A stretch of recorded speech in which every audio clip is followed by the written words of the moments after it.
Welcome back, everyone, to the Writer's Parachute, where we're guiding author and writer dreams to a perfect landing. We are back again with another very special guest. She's here for a second time. We have with us Adria Gaebrialla. She is an author, speaker, regression therapist, and we're going to talk to her about two new books she has coming out. But of course, we'll come back and talk to her about that in just a few moments. But of course, we want you to smash that like button. Go ahead and follow us here on YouTube or whichever podcast channel you're listening to us on. We'd also love for you to follow us on social media. We are on Facebook, Instagram, Twitter, and TikTok. We are at Writer Parachute. That's Writer Parachute with no S. So, of course, we always start out the episode with a topic. And this season 2, we've been dedicating most of it to talking about reviews, the different kinds of reviews, how to get reviews, what the different reviews mean, how to use them effectively, all of those things. So this week, we're going to talk about ARC reviews, advanced reader copy reviews. So when somebody says ARC, that's what they mean, ARC, advanced reader copy reviews. So we talked a little bit about those on last episode, that they are typically when the book is finished, when the book is ready for publication, but not yet released to the public. And you can either do them in a electronic manuscript form, or you can do them in actual printed books. Now, a lot of times paid reviewers or bloggers are going to want print books because they like to photograph them to go with their reviews. So what we're talking about this week is how to ask for those kinds of reviews. So the way I would say is, first is go look at review bloggers, book bloggers. Those are really good. Also, you want to look for editorial reviewers. There are also a lot of them listed on Goodreads that do reviews. There are different programs out there where you can get on a list, such as NetGalley, to get a list for reviewers. And then, of course, there's always the big paid reviews that you can get through BookLife, Publisher Weekly. I'm drawing a blank through the Kirkus Reviews. I knew I was going to get it here in a minute. So those are things that you should ask for, but you can also ask for ARC reviews or advanced copy reviews from other people. So again, you're going to want to, anytime you're asking for a review, you're going to want to ask first, get a yes, and then you're going to want to send them a book, and you're also going to want to give them some idea of what it is that you're looking for. You're obviously not guiding the review, but you're going to give them a hint at what kind of review you're looking for. Obviously, you can't ask for a good review or a 5-star review, but you can give them an idea of what the book is about, the summary, and maybe give them examples of other reviews you've already received. Again, if you're giving them examples, make sure you get permission from the person you're getting that example from, and you are going to want to strip out the names on that if you're using it as an example.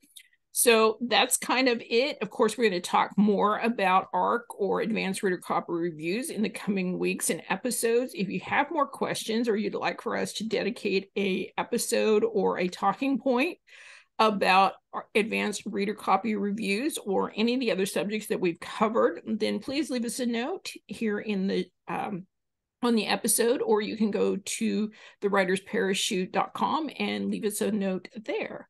So, of course, we want to get back to our interview. We have with us Adria Gaebrialla. She is an author, speaker, regression therapist. We're going to be talking to her about two new books that she has out, or that are coming out. One is the Energy Enhancement Guide, and the second one is book 2 of From Disbelief to Assurance that we talked about earlier. And that one, the first book is A Journey Towards Spiritual Mastery, and the second book is The Past Lives Journey. So let's go ahead and talk about Adria has been learning and applying spiritual teaching to help herself heal and develop since 1978. After 40 plus years of exploring and clearing her own past, she now assists others in finding answers. Adria is a past life or regression therapist, intuitive Reiki master, energy healer, and spiritual channel medium. She also conducts between lives regression and teaches energy management and intuitive development classes. She hopes that by sharing her journey, Adria will help inspire growth and healing. Her spiritual retreat center also provides an uplifting, supportive environment where people have the freedom to relax, heal, and explore. Welcome to the Writer's Parachute again. Adria, how are you today? Thank you. Thank you. I'm doing fantastic. Thank you for having me on here again. I appreciate that.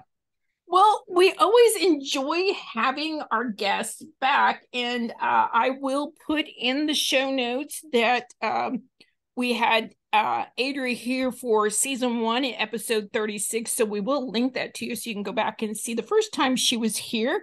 But yeah, we're glad you're with us today. And I'm excited to talk to you about these 2 new books. It's always more fun to get more and more into the journey of what's going on. So, yes. So why is spirituality and past lives kind of important topics for you? I mean, I sort of get it, but I think I want our audience to understand that a little more in depth. Yes, thank you. Well, for me, spirituality kind of came about during childhood, where, when we have so many traumas, that my life was the same. I had a lot of trauma and health issues, and nothing made sense. My sister was healthy and I was not, and I was always struggling, and it didn't, so I started exploring religions to try and find some of the answers to, like, why is this happening to me, and what can I do about it, and what happens when you die, and all those types of things. None of that stuff made sense, and I got some answers from different groups, but not really the ones I needed. And then, things went on with me like that for a while. And when, after my first divorce, I was pretty much heartbroken, and I didn't understand why I had to go through that whole process. And I had gone through a year's worth of counseling, and I'd done everything I could that I knew how to do, and none of it was helping. It was not helping me to release the sadness or help me understand why that had to happen. And I came upon, I'd read early on about that past life patterns tend to repeat. So if you can access those original incidents, then you can help clear the patterns that are repeating in the present, because they tend to repeat in the present as well. So I had tried different things. That's what the first book is about, what I tried. And I went to attend a seminar on how to tap into your own past lives. And my main goal to go there was to try and release the sadness connected to my divorce.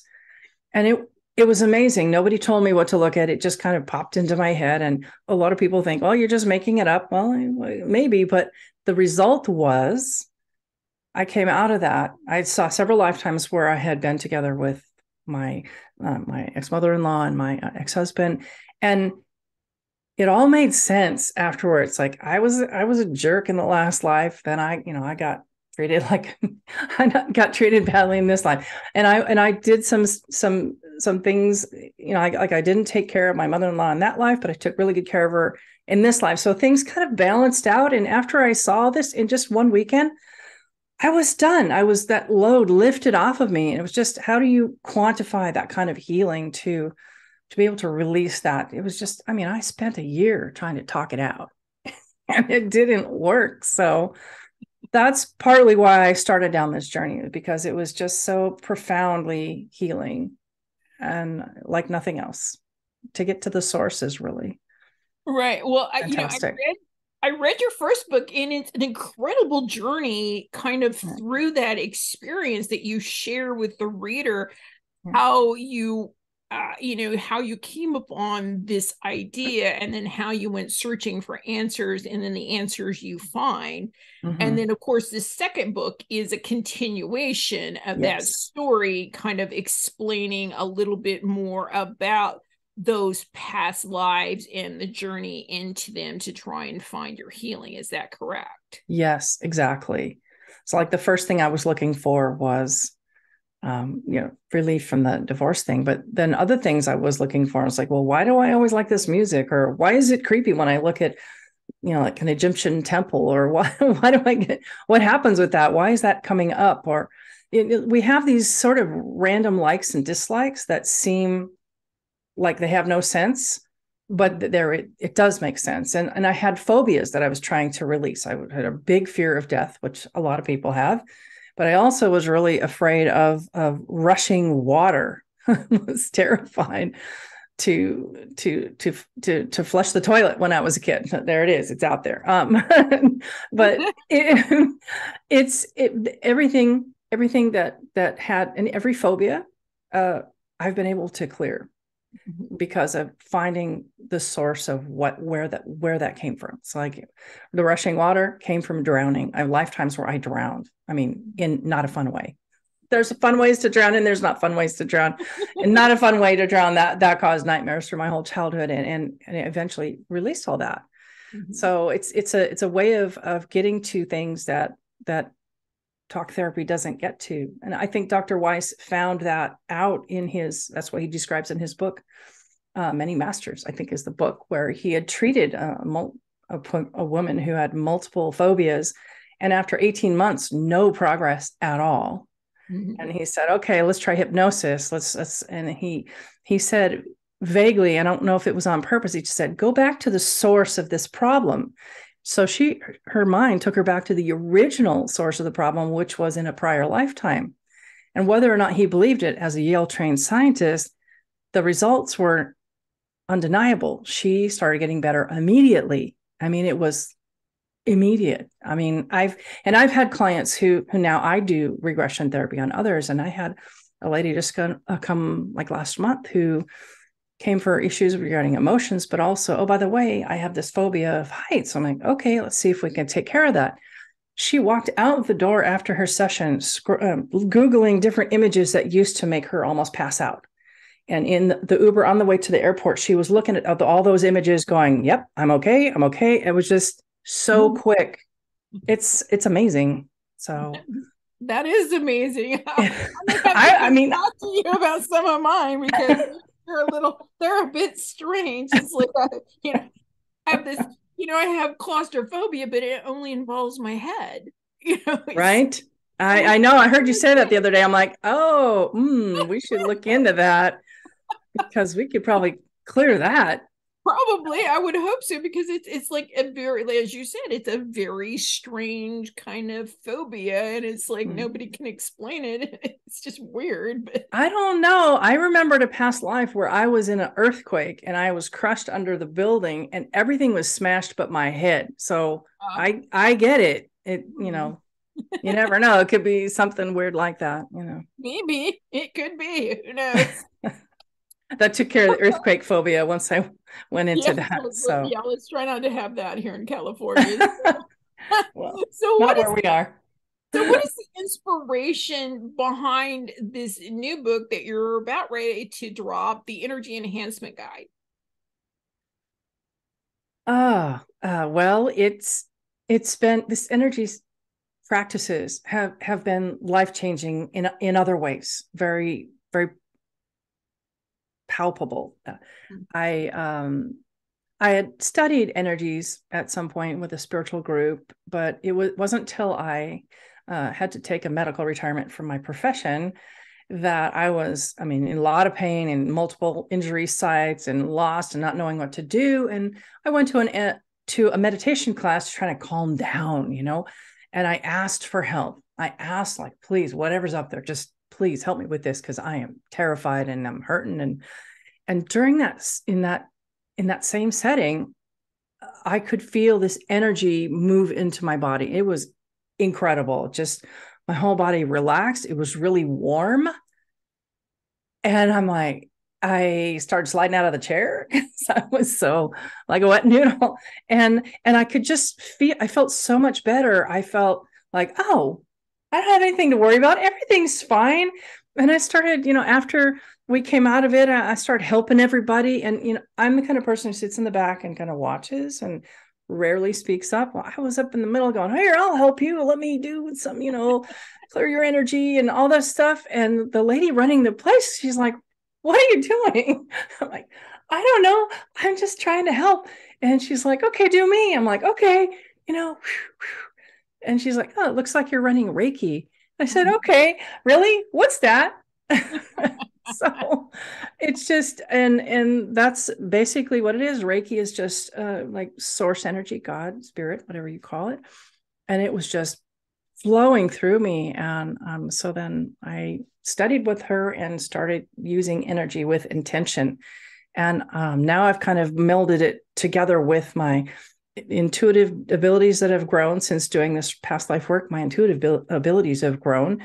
And so I integrate that, and just people come to me now to get their energy cleared and take off yucky stuff that's got on them. And it's life-changing. And yeah.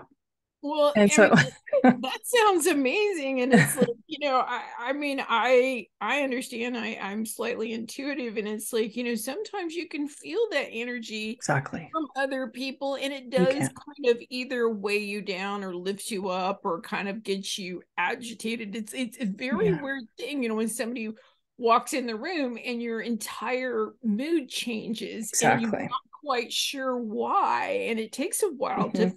figure that out. But it's like it was happening to me for years, and I just thought I was strange. It took. No, and see, we all pick up stuff from each other. And especially when I had clients coming to me during the pandemic, when the whole world was frightened Oh yeah. and sad. And it was, you could feel it. I mean, everybody could feel it. It was so incredible. And I had clients coming to me, it's like, oh, I can't deal with how heavy things feel. And everybody feels so frightened and sad and everything. I'm like, really? And then I tuned in. I'm like, oh yeah, whoa, that's big. And I tuned out. I use my techniques and like, okay, I'm aware that it's there, but I don't have to feel it. Right. And that's the kind of skills, that's the kind of information and techniques that I'm sharing with this, because it's so simple, things that you could do every day, no special equipment needed. And it's been such a blessing to be able to I want to share this, because the information that came through came directly from spirit. While I was treating clients, things would come up and they'd say, hey, do this. Spirit would say, do this, try this. And they're the ones that spirit is the ones who kind of pushed me to start teaching these principles, because it really needs to be out there. It's so. Well, yeah, and I kind of experienced that too. When the pandemic first hit, it really didn't change my life too much, because for various reasons and health issues, I generally don't go out a lot, and Mhm. I work from home through Zoom and video and stuff like that. So, but I noticed that I was getting really depressed all the time, and I couldn't Yeah, quite figure it out. I'm like, why am I depressed? This yeah, really has not affected me yet. It's like, I'm in yeah, my own little bubble, and I could not figure it out for the life of me. And it took yeah, me probably about 3 or 4 weeks. And when I was talking to you about it, that I realized is that I'm exactly tapping into that energy yeah. of, that had gotten so big that it was kind It of, was. kind of like this big cloud over the earth that was just weighing everybody down. And I was like, oh wait, I need to step back from that. And it Yeah, really did help. And you just, I forget sometimes that it's not my emotions that I'm feeling, it's emotions of other people. And it's really hard to kind of train yourself to recognize that, it uh, is. separate it, because sometimes it's really hard to figure out what is you and what is somebody else and what is just what's going on, in the Exactly. world. So yeah, so I'm looking forward to getting my copy of this energy enhancement. So thank you Yes, for putting that out there. So what would absolutely. you like readers to get from the energy enhancement guide? Well, relief first, and hope, and more validation that that they can believe in themselves and their ability to use these practices, these ideas, and transform their lives. So like if you have the tools to keep from being overwhelmed by stuff, or like every time you go in the Walmart, you're like, oh, I just feel so, and not have to deal with that, or be able to go out into crowds and not worry that you're just going to feel bombarded and you want to crawl back to your nice comfy space at home. So just to be able to not be in fear. I'm sorry, I'm stuttering. Not to be in fear, and to have just feel more empowered that you can have an impact and help yourself. We're so much more powerful than we realize. Yeah. And sometimes it's just a matter of simple tools. Like what you had just said about didn't realize you were picking up as much as you were. And that's why I started teaching intuitive development classes, because all of us at one level or another, we are all connected. We have this energy and we have these intuitive abilities. This is part of who we are as humans, as souls. And whether we recognize them or not, it's there. And that's what I teach, how to recognize it, This is that you're picking up stuff. And you don't have to, I don't know if I'm going to include that in the energy book, but having the tools will help a lot.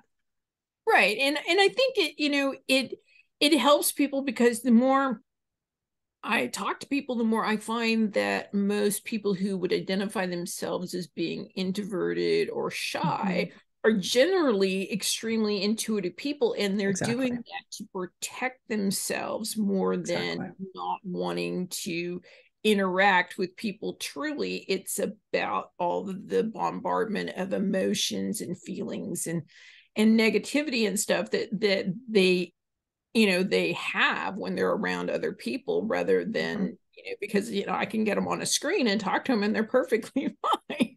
So, but it's just you and I, and it's a little harder to project that energy across the airwaves. But actually, it's not. That's one of the things that to start being aware of, that the thoughts that you set up for yourself create the situation. So like if you think it's harder to project energy across the airwaves, then it will be, but it actually is no different. There's no difference. I do sessions remotely. I do healing, for people across the country, across the world. Same. It feels the same to me. Oh, well, then I'll have to be a little more careful with that. I'm sorry. I just you perfectly illustrated one of my points. So I had to jump in there. I'm not trying to correct you. I'm just like, thoughts are part of the things that we get bombarded with. People's thoughts. Well, then I'll have to be a little more cautious of that. Now, we haven't really talked too much about this second book it's the second journal from Disbelief to Assurance. This one is the Past Lives Journey. Yes. So, this one, again, we talked a little bit about that it's going into the journey of the past lives that you recognized and experienced in the first book. Yeah. So why don't you tell us a little bit more about what that's about and what you'd really like readers to gain from that? Well, in the first book, I ended on a cliffhanger, and it was a natural break, mostly because I opened a really famous Lifetime. And I was like, nope, that is not me, not happening. Forget about it. And I'm just like, okay, I'm taking a break. I literally took a 5-year break. I'm just like, you know what? No, I'm not going to accept this. Because some people think, opening a past life is all, like sunshine and roses. No, we forget them for a reason, because they're not necessarily that fun to remember, but there's opportunities there to clear. So I had opened up, spoiler alert, if you don't want to know the end of the first book, close your ears right now, because. Well, I'm going to interrupt you for a moment. Okay. You brought up a particular point that I was kind of surprised about in the first book, where you were talking about that, we're human in all of those past lives, which means not everything we do is great. Right. Oh, good and positive. And so some of the time it's like, it seemed like it was the bad things that were kind of creating the problems in your future lives. And so I was a bit shocked by that. Yep. It's like this giant 100 million piece jigsaw puzzle, your life, and your life stream just continues through the whole and through eternity, and each lifetime is like a little bookmark on that unbroken stream. And when you go back into past lives and even into your childhood, you start picking up little pieces of information that you can put into your puzzle. And pretty soon you get enough pieces, you're starting to see, oh, I see the big picture. I see how everything connects together. And it does. It's kind of amazing. But yeah, they're not all positive. Right. I So had some really bad ones. yes, you Like did. I was killing some people. Like, what was I doing? And that's only the stuff I put in the book. There was stuff I didn't put in because it was so bad. Yeah. I mean, try to keep the violence to a minimum, just to illustrate the point. But yeah, some stuff I didn't want to put in at all. And Spirit said, "Nope, you got to put it in." I'm like, oh, Well, yeah. that'll be in this book, the second book. So there's some. So I open a big Lifetime. Spoiler alert, it was Tchaikovsky. And I'm like, no, that is not me. Now, I am a musician in my present life. I play a lot of instruments, and I've been drawn to his music for decades and never knew why until then. I knew why because it was stuff that was familiar to me. It was familiar because it was familiar. So in the second book, we're going to take a really deep dive because that lifetime was so traumatic and it was so much detail. And one of the most amazing things of that lifetime was that he was super clairvoyant. He saw angels and demons and everything. And it was coming in, sound was coming in, just like, wow, what? And I kind of believed in that stuff, but not really. But once I accessed that lifetime and those memories, I could see everything through his eyes. I'm thinking, oh my God, this stuff is real. It's like, holy crap. So just that one thing was enough to me go, oh. But it really was so intensely, had such an impact. I had to go back. So there's like, I go back in another 15 sessions at least. Wow. Yeah, because there was a lot to unpack there. A lot to unpack there. And well, and honestly, that makes a lot of sense because his music is so chaotic and intense and kind of just almost like a battle. Yeah. Yes, that would be the 1812 for sure. Not my favorite piece, but I think a lot of it has elements of that, where it starts, a lot of it'll have soft moments in it, but there's always these very intense, it is what feels like, a battle or a a chase scene or something like that. I've always felt that way when I was listening to his music. Is like I'm always listening for that one moment when it just sounds like the world is coming apart, and I guess that's kind of what was happening. Yeah, some of that are like music can be a way to express emotions that there are no words for. Correct. So it's such a great release to be able to express through music. So, that's one of the things. I'll go back to the ebook. That's one of the things you can do to help bring your energy up and release stuff. But music is super, super powerful. And I need some new words. Oh no, you're super powerful. But I mean, it helped me realize that other composers like Mozart, these amazing geniuses, to me, it seems very clear that they were tapping into source. They were tapping into spirit to just bring that music straight through. And that's why some of his music is very etheric and very peaceful, very calming. I like the piano pieces more than I mean, I still like the symphonies, but they're like you're saying, there's a lot of different stuff going on in there. But the piano, the children's pieces, the Nutcracker, they're just awesome.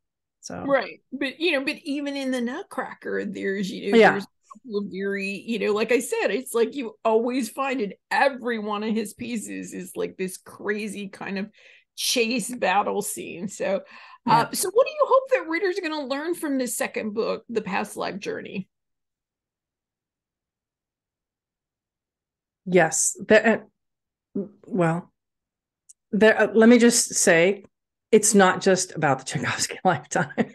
there's many other things that open up. So some of the things that I hope they get is that they realize, like I was saying, the puzzle pieces, some of the things I opened up in the first book that I'm like, what is this about? The questions I ask start getting answers in the second book. It's like, why does that guy seem really familiar to me? It's like, oh, well, I had a lifetime with him. That explains that. So it's kind of, I hope that they'll get that relief, that hope that, wow, things make sense. Things connect. There is a reason for all this crap I'm going through, all this joy I'm going through. There's a reason for this stuff. And it just starts making sense. And as you look at more things and release more of this trauma that's repeating in your life, you start to feel so much better and start to feel so much more relief and more yourself. So you feel like you can be more authentically who you just want to be. For me, it's a joyful way of approaching life versus, you live, you die, and that's it. So I don't believe that anymore. And I don't have any fears about death. I've had clients who actually said, well, I wish I was not afraid like you. Like, well, it takes a while, but I think it takes a while. I think what happens is it pulls down the walls that we kind of all block ourselves into. Mm-hmm. Mm-hmm. It gives you the freedom to just kind of wander around wherever you want to be and experience life, because I think sometimes we are so bound by what we think we should be doing that we imprison ourselves and we can't be who we really want to be. And I think that it would be very freeing to kind of see why we built those walls. Exactly. They serve a purpose. That's something that's come up with other clients, is like, you've had this practice that you keep to yourself, and that was a strategy that you used and you needed for some point in time, and it worked, but now it's not working for you. How can we help release that now? Recognize that it was good, we accept it and thank it, but time to let that go. Exactly. That is awesome. So I want to know if you could go all the way back to the beginning before you wrote or published any of these books. What do you wish that you had known or that somebody had told you? Well, first of all, most importantly, trust yourself, trust your voice. Because I know when I started thinking, oh, maybe this could be a book, I started getting bogged down in all the rules. I'm like, you have to write this way, or you have to include these, or it has to be this structure, it has to be this, and you can lose yourself, and rules can be broken, whatever those rules are. I thought, well, my book is going to be different than anything else that's out there, so it's going to be different, and I'm going to be okay with it. Mm-hmm. And then just take baby steps along the way, and realize it's a long process, and enjoy it. Enjoy the writing part. I found that the writing is the fun part now, where at first it was like, oh, I gotta write. And sometimes it felt like a chore, but most of the time it just felt very freeing to write things out. But sometimes it felt like, this is not so much fun. But then I got on to the other stuff, the editing, which is really not my favorite part. It's still fun. I still like to get things right, but it turns out the writing is the fun part. So enjoy that part. It's part of your expression as a human, and right. And it is. It's an amazing, that is the creative very part. Therapeutic, yeah. Of writing a book is doing the actual writing. And yes, editing is, it's the window dressing. And sometimes it gets a little boring when you're looking at 42 shades of beige.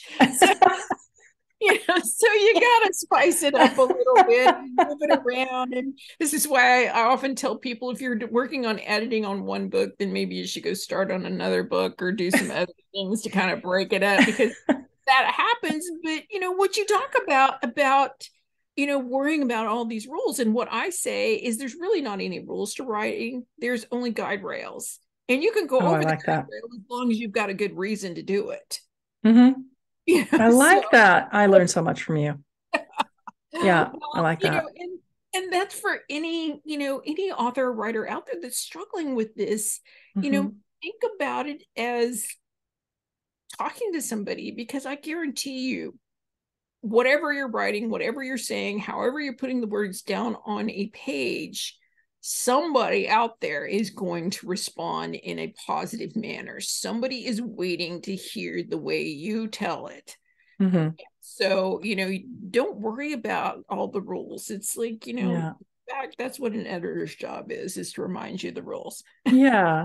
Plus, when you stick to being who you really are as a person, or whatever you're trying to express, your soul, you enhance that writing with a certain amount of energy, like I'll say vibration, that will emanate out to those who need to find it.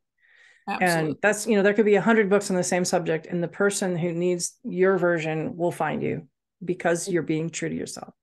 Exactly. Which is half the reason I do what I do, is I am trying to expose authors, writers, readers to new books that they may not ever hear about, and to authors that they may not know about. Because again, you go into a bookstore and it's like a book candy shop. It's like, who knows what's in there? That's I mean, true. the bookstore owner knows everything they have in it. Um, so what do you hope that readers are going to think about your books, from Disbelief to Assurance, in both volumes 1 and 2, plus this Past Lives, or the Energy Enhancement Guide, in 10 to 20 years? Well, I hope that they're happy they ran across them, and if they hadn't, they wish that they had run across them sooner, because of how much it can have, how much these ideas can have an influence on making life better, making life more fun. Okay. You hope it's one of those that people are passing around to their friends?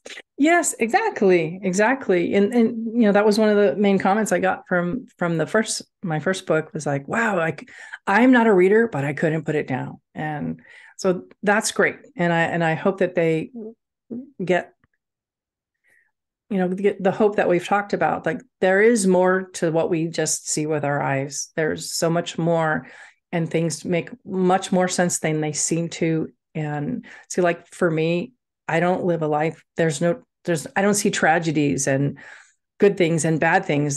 That scale is kind of off for me now, because now I'm just seeing patterns and balancing, and it's all happening for reasons. I don't necessarily have access to the reasons, but I feel much more relaxed in my life than I ever did before. And I was afraid of a lot of things. So, Right. And I think that's what I love about your books, is because it does get you to that point to where you're like, yeah, there's crazy bad things happening in the world, but it's okay. It will fix itself. mm-hmm. Mm-hmm. We've been around for a really long time. We've had some really crazy things happening, but it fixes itself. And I think Yeah. that was the nice thing, is because it took away, even without doing the past life regression or any of that, it took away this kind of intensity that I was feeling, Mm. to kind of be so worried about everything that was happening. And I thought that was, a wonderful gift, if nothing else, was Oh, just to great. make me feel more confident in what was happening, and that, the world was going to be fine. Yeah. Well, I mean, and if you think about it, people don't like necessarily to change. They don't want to learn their lessons. They just like keep the status quo, but that takes effort too. So I say, go with the change, go with the lessons. And when you're not okay, so like when you need to change, your spirit will kind of give you a little red flag, and it'll be very gentle, and you're probably going to ignore it. Or I'm not going to set that up.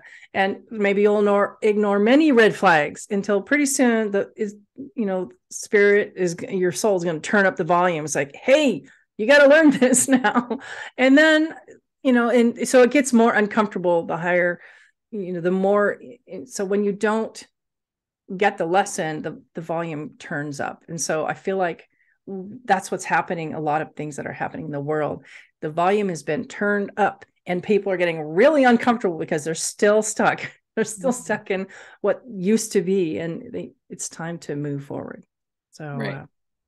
Yeah. And like I said, I love that about your book is, it is a wake-up call, but it's also, as you say, from disbelief to assurance. So it's that assurance that it's going to be fine. It is. We're going to find a way forward. So I did love that about it. So what obstacles or challenge did you run into in writing and publishing these 2 new books?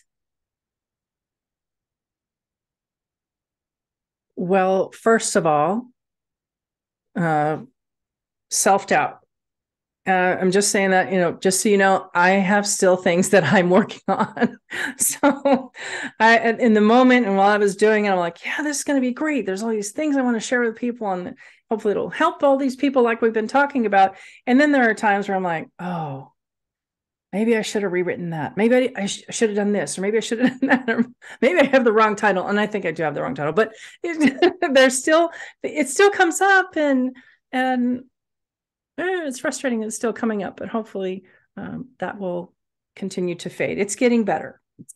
But that's one of the things. And then the challenge is always trying to find the time and just commit to making time for what's important, making time to write most every day. That really helps to keep the ball, kind of the juices flowing, and attending meetups regularly. So I attend the Shut Up and Write meetup 4 times a week, and that helps. And then the marathons really help, because then I'm really commit to a whole day. And sometimes for me, there's like a warm-up period where the first half hour is like the fiddling with stuff, and then boom, then I'm about the time it's starting to end, then I'm like finally in the groove, like really writing quickly, but then I keep going. So well, yeah, and that's it. We all have that, where we have that self-doubt, and honestly, right, I think as we're writing and that self-doubt that comes in, that is our internal critic. Anybody that knows me knows that my critic has been named George. He sits in the closet often because I don't like to listen to him. But sometimes he serves a purpose, because I get so focused in such tunnel vision about what I want to say and how I want to say it. So sometimes when that self-doubt creeps in, I go and look and think, have I been so focused in such tunnel vision on this that I'm not really looking at it from all perspectives? Could I come at this from a different direction? Could I maybe reword it and make it a little more, acceptable? Because sometimes, especially when you're working with nonfiction books, but even with fiction, you can come off a little preachy. You can come off a little. And it's like, sometimes I think this is when George comes in and starts pestering me. It's like, seriously. So there's a balance there, right? There's a use for that. Yeah. So sometimes self-doubt is a good thing, but when it's not, again, name your critic, send him to the closet when he's annoying you. Yeah. I mean, I was thinking, I need to do a complete rewrite of my first book. I'm like, wait, just do the rest of it first. Exactly. And then go back and do like a new edition later, but just get the whole story out there, because the whole story is amazing. I mean, this is just, the book 1 was just kind of the introduction. Book 2 and 3 are just, each volume is going to get more and more incredible. Just good. It's inspiring. That's what we want to hear. So that would be the point when I would send George to the corner. Exactly. So we can do it. All right. So what advice would you like to offer to other authors and writers? Simply put, just start writing. Leave all that other stuff behind. Like we said, send George to the closet and just start writing what you want to say, and forget all the other stuff. And for me, pen and paper works better, because it's like, I don't know, I stay more focused and I'm less likely to edit. So I just keep moving forward, and I write in pen sometimes. mostly in pen because it's smoother. It's easier on my, when you write for a long time, pen is smoother. So just create, just realize you can edit it later, but creation is only possible when you turn off that editor. Exactly. So yes, because just start writing. Yeah, we talk about this a little bit about the difference between the crafter and the creators. And, crafters are simply put just people who like to tinker and, perfect and, and kind of, get all the edges smooth before they continue on. And then you have the creators, which are mostly, let's just, they're like me, throw the spaghetti at the wall and see what sticks. Yeah. Just like, let's I get started. It's called spaghetti on the wall. Yeah. I mean, you can always take stuff out later or add more things, but once you get the framework there, you're not going to be able to tell what's going to stay or what's going to leave. So exactly. So, and there's no wrong way to do that. And I think all of us, kind of flow between crafter and creator, but I like to try to stay in creator mode especially when I'm doing the original draft, what we would call the first draft. And I like you do writing simply because, again, I'm an editor and a writing coach. So it's like when I'm on the computer, my mind is already there. And it doesn't help that every writing program out there will underline or that's distracting, isn't it? Beeps at you every time you misspell a word, or you miss a comma or a period, or the phrasing isn't correct. And so it draws your brain away. It's a constant attack on that creative space. So if you struggle with that, then yes, I would say that maybe handwriting would be a good idea for your original draft. In creating the story. A lot of people don't like to do that because then they have to transcribe it. But again, there's some great transcription programs out there that work.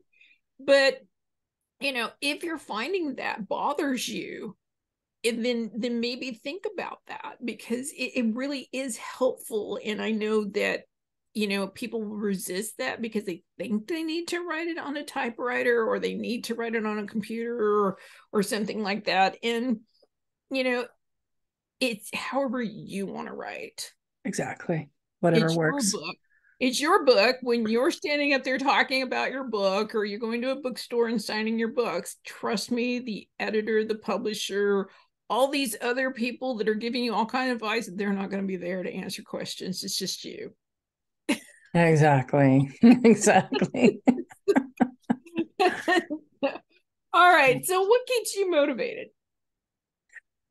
Well, I thought about this, and I think for me, especially with what I write about with spiritual development and energy, I think what keeps me motivated is really, first of all, wanting to help other people, and as much as I have been helped, to make these concepts available and make it easier for other people to move along and get through their stuff and release all this then. The other thing that keeps me really motivated is when I get feedback from some of the people I've helped. It's amazing. Like, I did some energy clearings on people where they had a loved one pass. Like, I had a woman whose son had passed away, accidental overdose. And there's probably nothing worse than that. I looked at a lot of worse, and that's pretty worse. That's bad. Hard to deal with. And it had been years since he passed, and she was still just at the edge of tears every minute, and she couldn't figure out why. And it turned out that part of his energy was still stuck in her energy field. And once we were able to kind of bring him up to the surface and talk to him and help her let him go and realize that he could be there whenever she needed him to be there, but in order for him to be there, to come to her with a thought, and every time she thought of him, he had to be released first so he could get clear of the human energy. And doing that and talking to him and helping, bringing messages through from him and talking to her from his voice in a way, really helped her so much to release that sadness and to recognize, like, hey, he's still around. He's not gone forever. It's like, I can still talk to him. And it's not the same. It's not in the human body, but it's still, it really changes things for people when we can do that. And that happens fairly often to clear old energies from people who have passed away that are stuck in your energy field. Another amazing motivator was, I teach these concepts, and that's why part of the energy book is coming to pass, is like teaching these abilities. This one woman came to me, and she is a microbiologist, and she checks to see with slides when people get tested for cancer and other maladies. She's the one who makes the determination. And accuracy, of course, is really important. And she came to me, and she was just she's intuitive a little bit, or I don't know how much, but we're all intuitive. But she was intuitive, and it turns out she was picking up energy from the tissues, because all of our cells, all of our tissues have our soul energy connected to it. So the sadness and the fear and the things that radiated from that person, I'm like, oh, I'm being tested for cancer. Oh, I'm being tested for whatever. Then that she was picking up on that. She was picking up on it. And it was interfering with her ability to do her job. And so she came to me. We cleared all the energies that she had picked up, because, people are caring, they're empathetic, and they pick up the energies and take it into their own field. And you don't need to do that, but we do it automatically. It's just like who we are. And so we cleared her energies. It gave her these procedures to use, and she started using them. And her rating went from wherever it was to 100% perfect accuracy. And she told me this, and she even got called in from her boss, and she was like, oh no, am I in trouble? She's like, no. Her boss called her in because she had achieved this, for months, 6 months, a year, I don't know, perfect accuracy, 100% accurate. And they were just floored. They're like, how are you doing this? This is incredible, because nobody can do that. Nobody can do that. But you can, if you ask. Nobody had done it before, but now we do have somebody. So, that's amazing. It is amazing. And it tells us that, we have so much more potential than we realize. And so much more power. Kind of getting in our own way 90% of the time when we aren't succeeding because of, again, like we said, these walls that we put up for some reason at some point in time, and we can't figure out how to get rid of them. Yeah. And we have access to more helpers than we realize. Yes.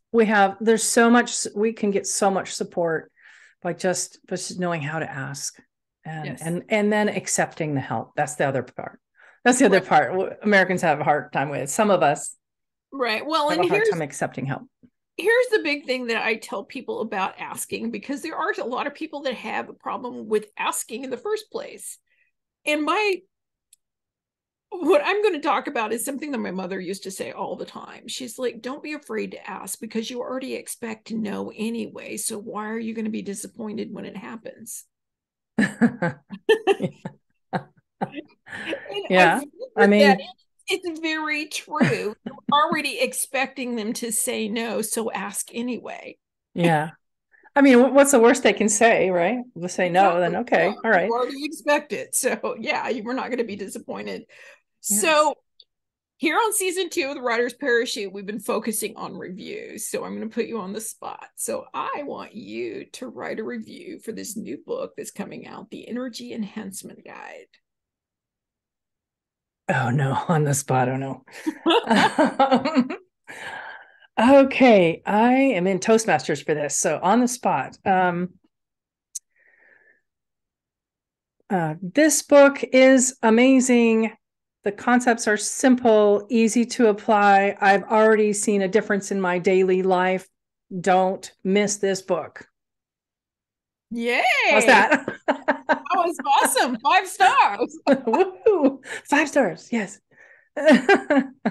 Well, and the reason that we're doing that here on the season 2 of the Writer's Parachute is we also want to encourage readers and other authors and writers to remember to write reviews. Reviews are king. They are what get authors and their books notice. They are how we find books. You know, when you go on to any bookstore website or go into a store, you're always looking at those reviews. We look at the good reviews, we look at the medium reviews, and we often look at the bad reviews. It helps us decide if this is the book for us. If there are no reviews, then what are you going to do? So if you read a book, you like the book, don't forget to go leave a review. As you just saw, it's not that difficult to do. That's why we're putting our authors and writers on the spot. Oh, I get it. It's true. You know, reviews are simple. You could write simply, I like this book. I enjoyed this book. I recommend this book. I think this book would be for this kind of person. You know, it doesn't have to be long and drawn out. So the next time you read a book, we encourage you to go leave a review. You can always leave them on Goodreads.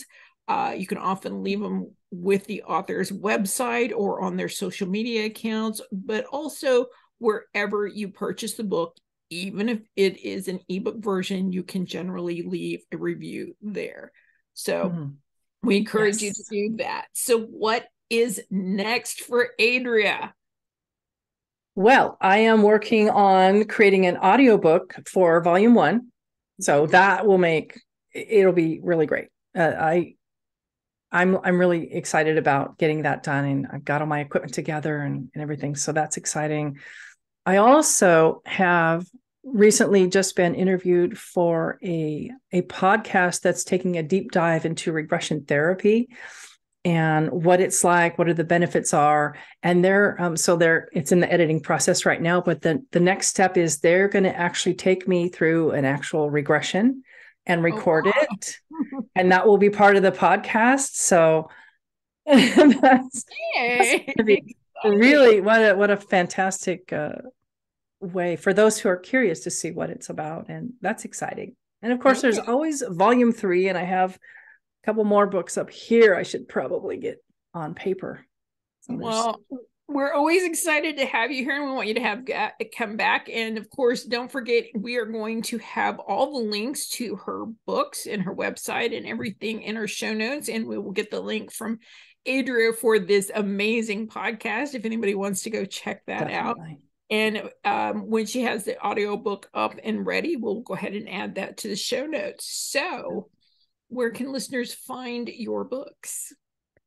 They're on Amazon, also at Barnes & Noble. So the link, just follow the link. Also on the link is also on my website. So okay, great. So I know you're beginning to be a little more active on social media. So where can we find you?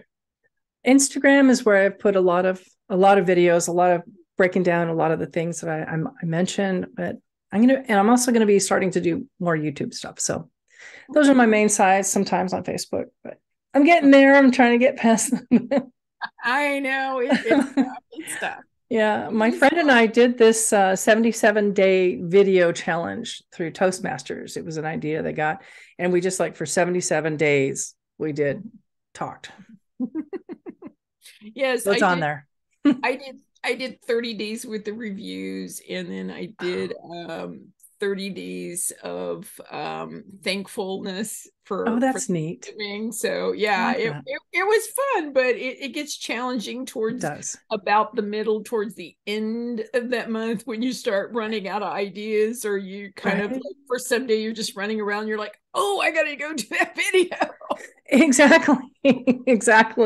And I committed to 77 days. It's almost 3 months. I know. And it took me through Christmas and Halloween and Thanksgiving. I'm like, are we kidding? I mean, what are we doing here? Maybe a different time of year might be better, because you're already busy with extra things. So yeah. So what I would suggest to anybody that deals with that is to set the release date in the future, and then build up all the videos so that you can just drip them out. Because if you're forced to do it every single day, then you're going to have days where you're really up and you're good and everything. And then other days you're just like, my brain is just spaghetti. That is a great idea. Do a couple of, when you're really up, do 2 or 3 of them, and then great idea. Yeah, just block them out. So, and I often do that with social media, where I will just take one day a week or 1 week a month and just do all of my social media for a long period of time. And that way it's just all ready to go and it's something I don't have to think about. No, that is a great idea. So, yeah. All right. So do you have any upcoming events or anything else you'd like to share with the audience?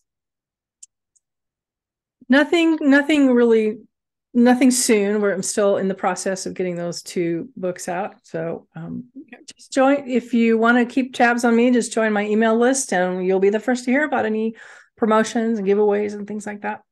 All right. Awesome. Well, we'll go ahead and add that to the show notes. Was there anything else you wanted to include before we go to our tip of the week? No, my tip is just, you can do this. Just do it one step at a time. That's it. That's my tip. All right. So this week on the tip of the week for the Writer's Parachute, we're going to talk about some of the things Adria mentioned about obstacles and complications that she's ran into. And she talked about self-doubt, which I'm going to interpret into imposter syndrome. This is generally when people talk about having doubt, is that wicked imposter syndrome comes flying through going, I don't know enough. I'm not educated enough. Exactly. I'm not eloquent enough. I'm not smart enough. I'm not pretty enough.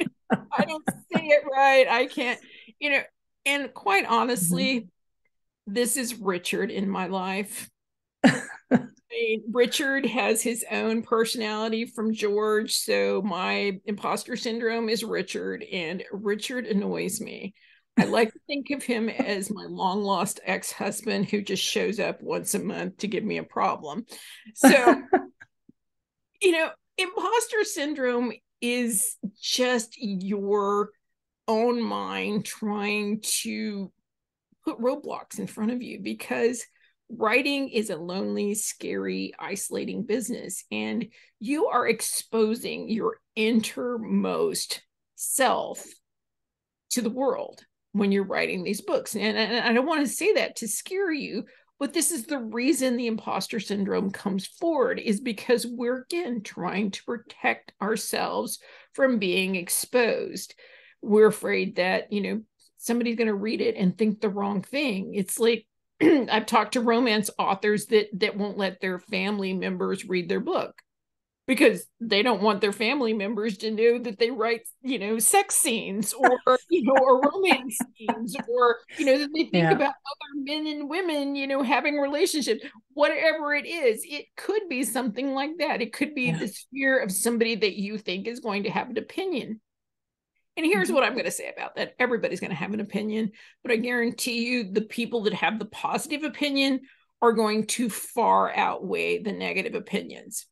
And I do have a solution for you. So if you're feeling that imposter syndrome coming on, I want you to sit down and write a letter to yourself from your future favorite reader